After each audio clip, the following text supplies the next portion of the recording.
It was meant to be the easiest decision of their lives. After decades of saving, Dennis and Norma Platt were finally selling their dream home, a cedar-sided house that sat on the edge of a Missouri lake, its reflection so still it seemed the world had stopped moving. The buyers were young, polite, and eager, the kind of couple you wanted to root for. They shook hands, shared smiles, even joked about visiting each other once the move was done. But beneath the surface of that calm afternoon, the clinking of coffee mugs, the chatter of friendly strangers, something in the air felt too quiet, too smooth. It's strange how evil rarely announces itself. Sometimes it shows up dressed like a new beginning. The lake had a way of lying to people. It shimmered under the sun like a sheet of glass, smooth and flawless, reflecting a world that looked untouched by tragedy. On still mornings, mist curled along the surface like breath, and the only sounds were the drip of water from the dock and the distant cry of herons. Locals said nothing bad ever happened there. Couldn't happen there. It was the kind of place where neighbors left their doors unlocked, where people nodded in passing but never looked too closely. And maybe that's why Dennis and Norma loved it so much. Because the lake didn't just promise peace, it convinced you it was real. Dennis had the kind of strength that didn't need proving. A builder by trade, his hands were scarred and steady, the sort that made people feel safe without saying a word. He measured twice, cut once, and fixed things no one else would bother with, because that's what good men did when no one was watching.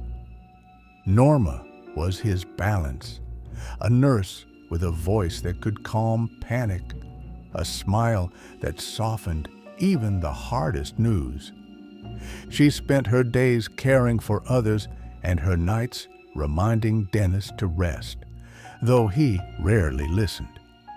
They weren't rich, but their wealth was visible in smaller ways.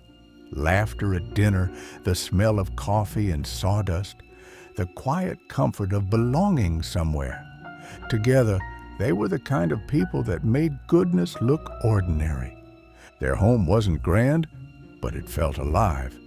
Every inch of it carried their fingerprints, from the hand-carved porch rail to the small heart etched beneath the kitchen window, a secret they'd left there on their first night.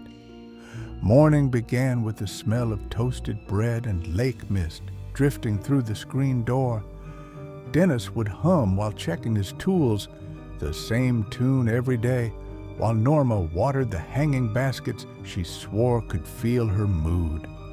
They spoke softly, moving in rhythm, years of routine polished into instinct. In the evenings, they'd sit by the dock, feet dangling above the water, talking about nothing and everything all at once. For the Platts, the lake wasn't just home. It was proof that ordinary kindness, done long enough, could build something extraordinary. For 20 years, they'd chased one promise, what they called the long weekend that never ends. It wasn't about money or status. It was about freedom. The chance to wake when the sun rose, not when an alarm clock screamed. To spend mornings fishing, afternoons reading, and nights under a sky full of stars instead of streetlights. Every extra shift Norma worked, every side job Dennis took, was for that vision. A life measured not by things, but by time. And when they finally bought their little house by the lake, they told each other they'd done it. They'd won the quiet life most people only dream about. What they didn't know was that peace, once found, is the easiest thing in the world to take away. It was a Wednesday when the phone rang. One of those bright, windless days when the lake looks like polished glass. Norma answered, cheerful as always, expecting a neighbor or one of her sons. Instead, the voice on the other end carried the news she'd been waiting for her whole life. She was going to be a grandmother. Her laugh filled the kitchen, spilling out through the open window, echoing across the water. Dennis joined her, grinning as she waved the receiver like a trophy. They talked for hours that night about baby names, about moving closer to family, about starting a new chapter after all these years. It felt right. They didn't know that this one decision, to sell the home they loved, would open the door to something far darker than they could imagine. The advert had barely been live for a week when the call came. A young couple, Eric and Melanie Tate, said they'd seen the listing and fallen in love with the photos. Their voices were warm, polite, and a little nervous, the way honest people often sound. Eric said he worked in logistics. Melanie mentioned she was a nurse. They talked about starting a family, about wanting a quiet life by the water, words that struck right at Norma's heart. When they visited that weekend, they arrived hand in hand, smiling, full of compliments. Eric admired Dennis's woodwork, running his hand over the rail as though he could feel the years in it. Melanie complimented Norma's garden, calling it a home that already loves people. By the end of the tour, the Platts were certain they'd found the perfect buyers. And maybe that's the danger of goodness. It never sees the mask until it's too late. 2 days later, the offer arrived. Full price, all cash, no conditions. Eric said they wanted to make things simple, that they didn't believe in red tape. He even offered to bring his own notary to handle the paperwork, just to save everyone the trouble. It sounded almost too good to be true. But after years of struggle, Dennis and Norma wanted to believe that maybe, for once, life was finally being kind. Dennis joked that he'd barely have time to repaint the porch before handing over the keys. Melanie laughed, saying they'd keep it exactly as it was. It already feels like home. The couple stayed for tea that evening, talking about sunsets and recipes and how peaceful the lake felt at night. If you'd been there, you wouldn't have seen anything sinister. Just two couples, laughing softly while the world outside began to go dark. After the Tates left, the house felt too quiet. Norma stood at the window, watching their car disappear down the gravel road, her reflection faint against the glass. She told Dennis it was nothing, just nerves, maybe sadness about leaving. But something about the woman's laugh lingered in her mind, high and brittle, like glass ready to break. That night, Dennis stayed up late fixing a loose step on the porch, though it didn't really need fixing. He kept glancing out toward the dock, where the moonlight skimmed across the water. The lake looked beautiful, but wrong, as though it knew something he didn't. When he finally came inside, Norma had already fallen asleep. He kissed her forehead and whispered, "It's all going to be fine." But the words didn't feel true, even as he said them. The night before the sale, the lake was still, unnaturally still. No crickets, no frogs, not even the whisper of wind through the pines. Norma noticed it first, standing by the window as the last light faded. "It's like the world's holding its breath," she murmured. Dennis smiled faintly, pretending not to hear the worry in her voice. He checked the locks twice that night, not because he feared anything, but because habit felt safer than admitting unease. On the kitchen table, the papers were neatly stacked, ready for signatures. Next to them, Norma's reading glasses rested on a folded note that said, "For the new owners, welcome home." Outside, the water caught the moonlight and reflected it perfectly. So perfectly, it almost didn't look real. If you'd passed the house then, you'd have sworn it was peaceful. But peace has a sound. And that night, it was missing. Morning arrived bright and clear, the kind of day that made everything seem simple. Eric and Melanie pulled up right on time, their car spotless, a small bouquet of flowers resting on the dashboard. Norma smiled as she opened the door. She'd baked a pie, the same kind she made for every new neighbor. Dennis shook Eric's hand, firm and trusting, then offered to show him the dock one last time. The couple followed, laughing softly, their footsteps thudding across the wood in perfect rhythm. The notary, a woman Dennis didn't know, unpacked her briefcase at the kitchen table, spreading out the papers like a ritual. It all looked official right down to the seal. The sun was warm, the air smelled of lake water and cinnamon. Everything felt ordinary, which is why the unease slid past unnoticed. There was no scream, no struggle, just the quiet sound of pens scratching on paper. The moment trust became a death sentence. By sunset, the house stood empty. The pie cooled untouched on the counter, a single fork resting beside it. The notary's car was gone. So was Eric's. So were Dennis and Norma. Neighbors assumed the sale had gone smoothly. They'd seen the hugs, the handshakes, the smiles. That night, lights glowed in the windows for the first time under new owners, though no one recognized the silhouettes moving inside. The next morning, the mailbox still carried a letter addressed to Mr. and Mrs. Platt, the ink on the envelope blurred from dew. Days passed, the phone stopped ringing, and at the edge of the dock, a single cup sat half filled with cold tea, catching the reflection of the water below. The lake looked calm again, calm in that way that only comes after something terrible has already happened. 4 days later, the silence started to feel wrong. Norma never ignored calls, and Dennis never went anywhere without letting someone know.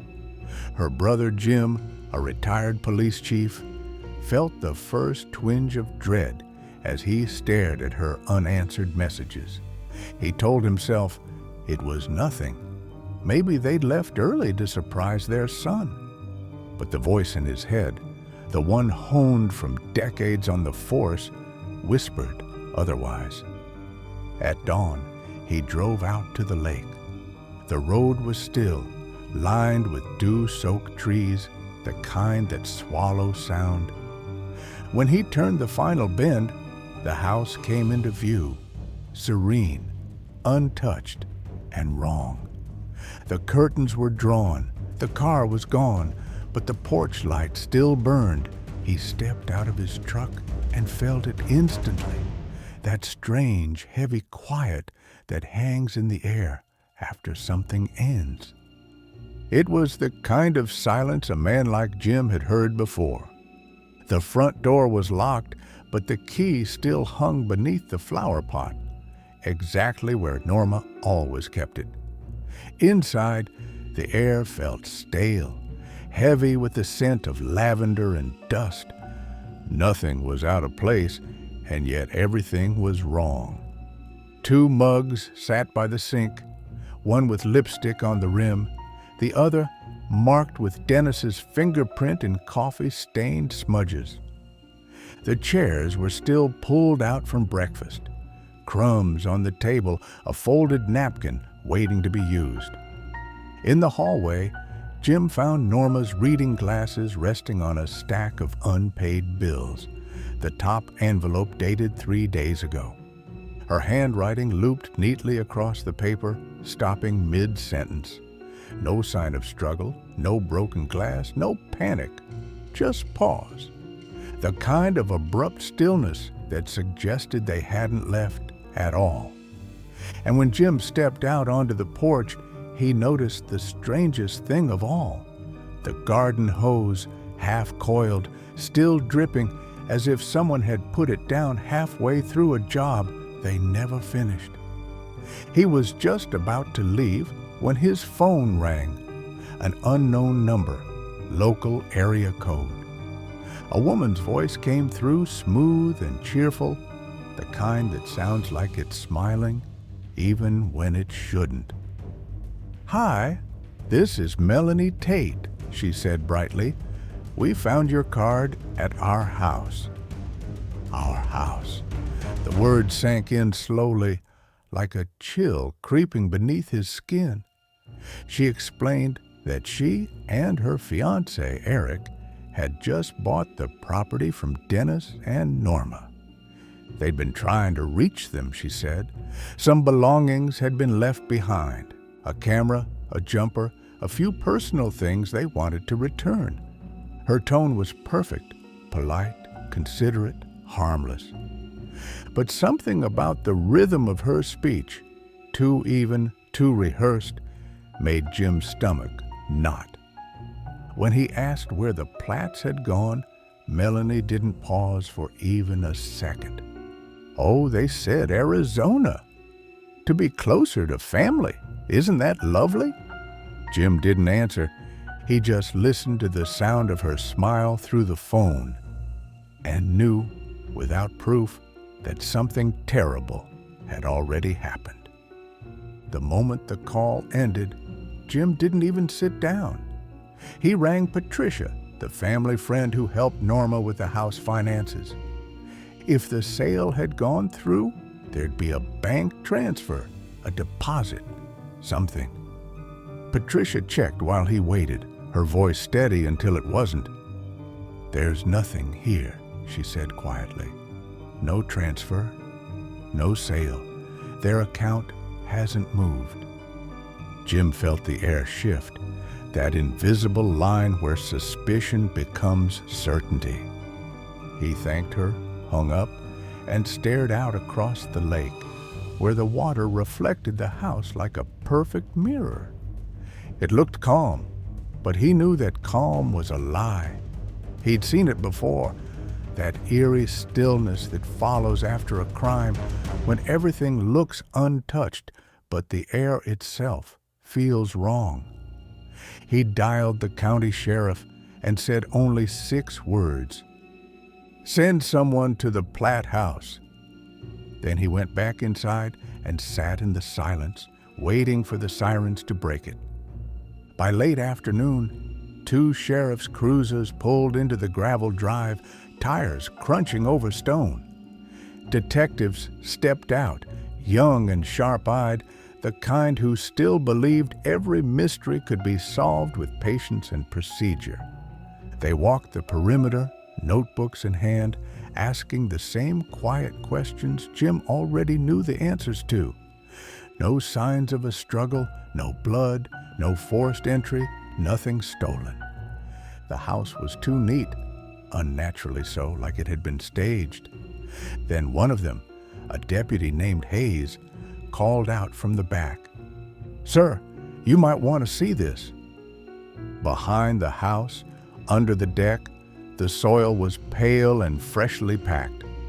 A thin slab of concrete stretched across the space where Dennis once kept his tool chest.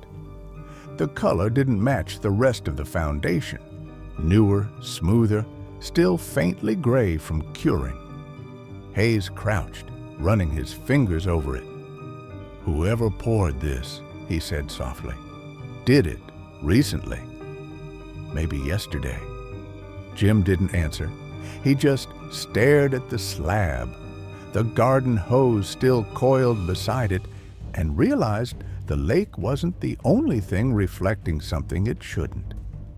They came back at sunrise with shovels, spades, and a quiet dread that clung to every breath. The morning mist drifted low across the lake, turning the world ghost white as the first crack of metal hit concrete. At 2 inches deep, the sound changed. Duller, hollow, like something underneath was listening. A deputy knelt, chipped at the edge with a trowel, and then froze. Plastic, torn, stretched, and pale beneath the stone. The smell came next, chemical, damp, and wrong. When the first body emerged, the lake fell silent as if the world itself had turned its face away. Dennis and Norma Platt lay side by side, wrapped in sheeting, their hands bound, still dressed in the clothes they'd vanished in. Someone had poured their tomb in neat layers, smoothing it flat as if it were just another job to be finished. No one spoke. No one moved. Only Jim, standing at the edge of the deck, whispered the same words again and again. They were good people. They were just good people. By the next evening, the investigation moved fast. Grief had turned into precision. Detectives traced the last phone call Norma made, the forged notary number, and finally, the Tate's car registration. They found them 2 states away, in a Las Vegas motel, playing at being newlyweds. The room smelled of cheap perfume and takeaway food. On the table sat a half-eaten slice of pie, the same one Norma had baked for them days earlier. When officers burst in, Eric didn't fight. He raised his hand slowly, like he'd been expecting them all along. Melanie trembled beside him, clutching a handbag too tightly, the way guilty people cling to something solid when their world starts to fall apart. Jim wasn't there, but when detectives described it later, they said the man smiled, calm, unhurried, polite. He said, "We just bought a house. You've got the wrong people." Then, as they led him out past the flashing red and blue lights, he turned to one of the officers and added quietly, "You should have seen it. It's beautiful there." And that's when they knew he was proud of it. At the station, the Tate story began to crumble under the weight of paper. What looked like a clean sale on the surface was, in truth, a web of forgeries so detailed it felt rehearsed. The notary seal was fake, a cheap stamp bought online. The deed was printed on office paper from a motel business center, the font slightly off. The signatures traced from an earlier document Dennis had once mailed to his bank. Even the buyer's check was counterfeit, made from a template found on Melanie's laptop. Each discovery stripped away another layer of their charm, revealing not chaos, but calculation. They'd planned everything: the visit, the smiles, the tea, even the moment to pour the concrete before dawn. In the trash outside their motel room, detectives found a crumpled piece of paper covered in lists: house, bank, car, cards. Every word had a small tick beside it, all but one. At the bottom, scrawled in Eric's handwriting, a final note: finish the deck. Her name was Kathleen Harris, a local notary who'd been struggling to keep her small business afloat.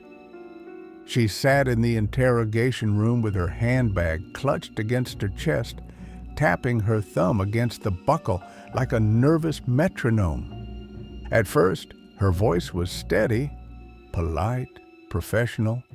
She said she'd met Dennis and Norma, watched them sign the papers, stamped the forms herself.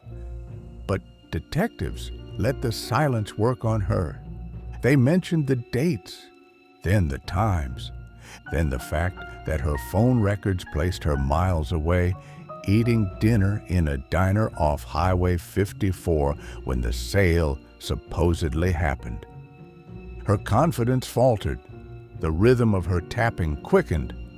Finally, she looked up, tears streaking her foundation, and whispered, "I didn't know what it was for." He said it was just paperwork. She pulled a folded envelope from her purse. Cash, still crisp, paid by Eric Tate. On the front, in his handwriting, 2 words were written like a threat disguised as gratitude. "Thank you." His name was Alonzo Greer, a small-time hustler with tired eyes and a conscience that came and went like bad reception. Detectives found him living out of his truck behind a pawn shop 2 towns over, sleeping under a pile of old blankets and excuses. When they brought him in, he didn't ask why. He already knew. At first, he kept to short answers. "Don't know. Can't remember. Wasn't there." But then they showed him photos. The lake, the deck, the fresh concrete. He stared at them for a long time, jaw clenched, his reflection caught in the glossy surface of the images. Finally, his shoulders sagged. "He said no one would get hurt," he muttered. He told them Eric had promised $10,000 for a simple job. Help move something heavy, pour some concrete. No questions asked.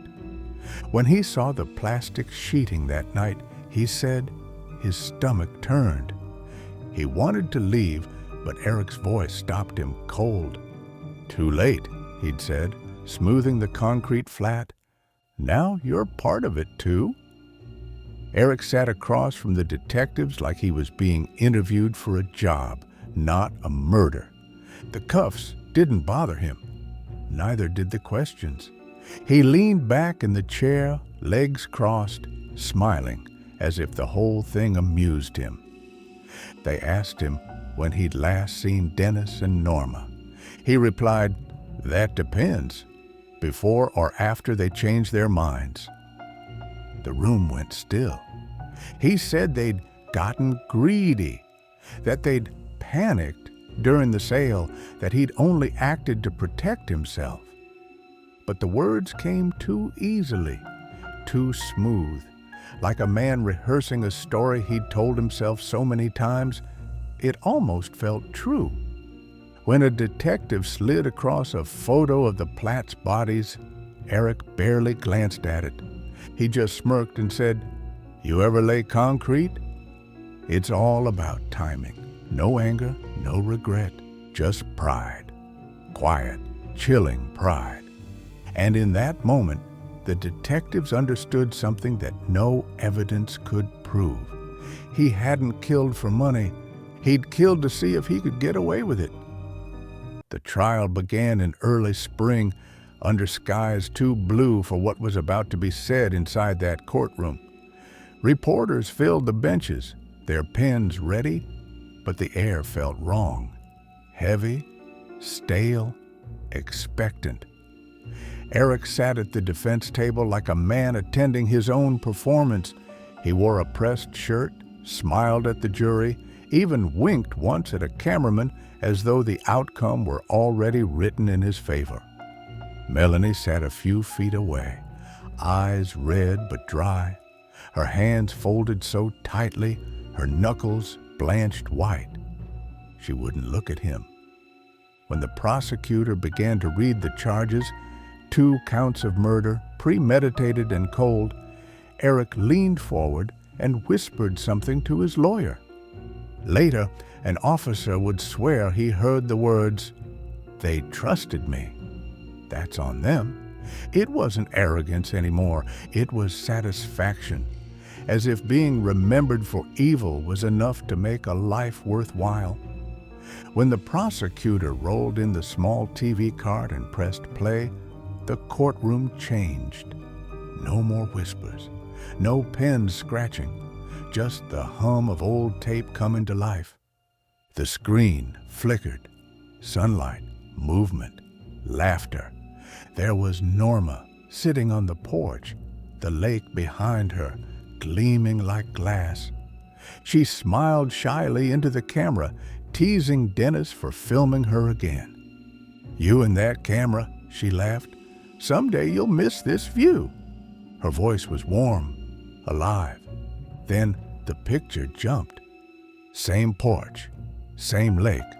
But now it was Eric behind the lens. Melanie sat where Norma had been, drinking from the same mug, her legs crossed, her face composed in a mock smile. Eric laughed from behind the camera. "Say it," he told her, and she did. "Someday you'll miss this view." No one spoke, not even the judge. The sound of the tape winding out filled the room, a slow mechanical sigh that made every person inside wish it would stop. Because it wasn't just evidence. It was desecration, the theft of a life, repeated frame by frame. Melanie's lawyer tried to paint her as naive, a woman trapped by love, blinded by a manipulative man. They called her a bystander, someone who didn't understand what she was signing. But the evidence told a colder story.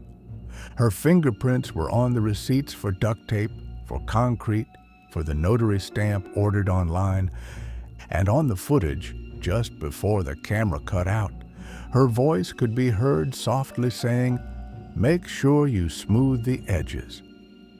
When the prosecutor replayed that line, Melanie's head dropped. Her hands trembled, the performance cracking. Every juror saw it, not fear, not guilt, but a flicker of anger, like she was furious at being caught. The mask of innocence didn't slip, it shattered. And for the first time, people realized she hadn't just stood beside evil. She'd helped it finish the job. When the verdicts were read, the courtroom didn't erupt. It exhaled. Weeks of horror, lies, and evidence ended not with applause or shouts, but with a stillness so deep it seemed the air refused to move. The judge's voice carried through the silence like the toll of a bell. Eric Tate, guilty on all counts. Life without parole. He didn't flinch, didn't blink, didn't even look toward the families in the front row. He simply leaned forward and smiled as if the word guilty were a compliment. Melanie Tate, guilty of second-degree murder and conspiracy. 35 years. She cried then, but the tears looked strange, slow, measured, almost rehearsed. When the bailiffs led them out, Eric turned once more toward the cameras and whispered something no one wanted to hear. "You can bury a body," he said, "but not a legend." And for the first time, every person in that room realized he wanted to be remembered. After the trial, the town of Mill Creek was never quite the same. People still waved at one another, still gathered for church picnics and fishing tournaments, but the smiles were shorter now, the laughter quieter. The Platt house stood empty for months, the curtains drawn, the dock slowly warping under the weight of rain and memory. Children who used to play by the lake refused to go near it. Parents said it was to keep them safe, but everyone knew the truth. No one wanted to hear what the water might remember. When it finally sold, the new owners painted over the cedar, paved the drive, and told neighbors they didn't believe in ghosts. But every evening, without fail, they kept the porch light on. Some said it was habit, others said it was respect, but to those who'd lived there long enough to know the story, that light was a warning, a small, trembling flame against the dark. The lake never went back to silence, not really. Even on windless nights, the water seemed to whisper, the ripples moving against the breeze as if stirred by something beneath. Fishermen spoke of hearing voices carry across the surface at dawn, soft and steady, like someone calling a name they couldn't quite make out. Sometimes it was laughter, faint and distant. Other times, a sigh. Locals said it was just the wind echoing through the valley, but no one stayed out after dark anymore. If you stood on the dock long enough, you could feel the boards shift one at a time, as though unseen feet were walking beside you. A few brave souls claimed they'd seen reflections that didn't belong to them. A man and a woman standing hand in hand, their faces calm, their outlines blurred by mist. Not angry, not vengeful, just waiting for someone, anyone, to remember what kindness cost them. Years have passed, but the story never really left the water. The new owners say the house feels peaceful, though visitors often pause by the kitchen table without knowing why. The spot where a folded note once read, "Welcome home." The handwriting is gone, but somehow the words still echo in the air. At the sheriff's office, rookies are still shown a photo of the deck. Smooth concrete, faintly cracked, with the caption, "If something feels wrong, call before it becomes evidence." It's the lesson this place learned the hardest way, that evil doesn't need darkness to hide, only trust. Dennis and Norma Platt believed the world was kind because they were. And that's what makes their story linger. Not the horror of how it ended, but the tenderness of how it began. Because beneath every calm lake, every polite smile, and every too perfect afternoon, there's always something waiting, something patient, something quiet, something that remembers. That concludes this Mind Veil story. If this one stayed with you, if the stillness of that lake or the echo of their trust lingers in your mind, tell me why below. Was it the fresh concrete, the camcorder, or the smile that lied? Your thoughts help shape the next descent into the unknown. Subscribe to join us for daily videos as we explore more stories of the strange, the dark, and the hidden truths buried beneath ordinary lives.